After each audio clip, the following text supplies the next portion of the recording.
So I was travelling back from a long journey, and I was involved in a collision. The driver of the vehicle lost control of the vehicle, and we hit the central reservation.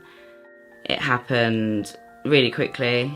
It was very scary. I was in my wheelchair in the vehicle, fastened to the floor of the vehicle, so when we crashed and the car rolled a few times, when we landed I was upside down in my wheelchair.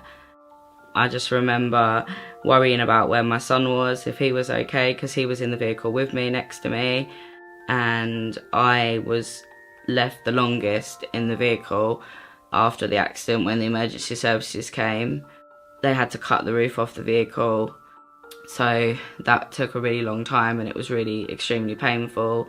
They wasn't able to give me very much pain relief and all of that because of my pre-existing disabilities, so that made it a lot harder.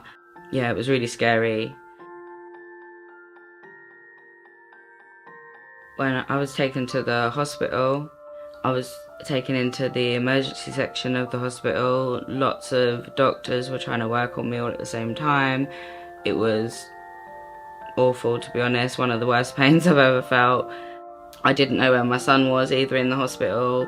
I didn't have anyone with me. The driver of the vehicle wasn't with me, so I was completely on my own. I had a lot of investigations, a lot of scans, a lot of everything to go through, and I stayed a really long time in hospital as a result of that accident.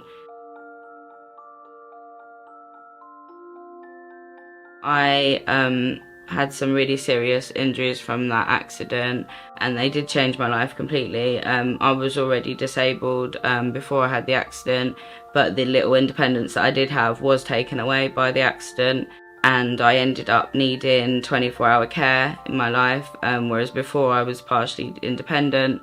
The dynamics of my life has changed so much.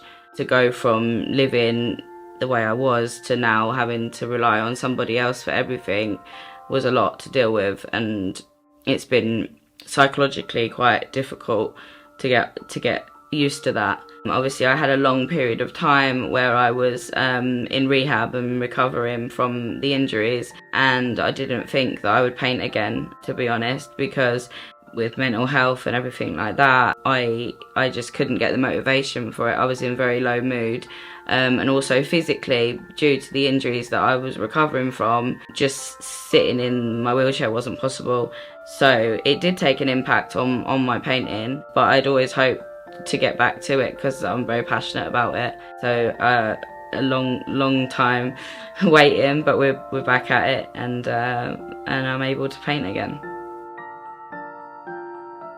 The accident happened and my art sort of had to take a back seat because I had to take years off to recover and in rehab, and I didn't think I'd get back to painting again. And then my settlement come through and I was able to give myself a studio space and just a place to be more creative and get back to it, which I couldn't have done without Slater and Gordon. They've been really patient with me, really understanding, really helpful, always made sure that I knew exactly what was going on and what was to be expected. Yeah, I felt very looked after and safe and secure during our journey, which has been quite long. For anyone out there that has been through the same situation as me, a serious accident, I would say that the best course of action is to seek legal advice, because it can be a really daunting time and you don't really know what way to turn. They're able to help guide you through that.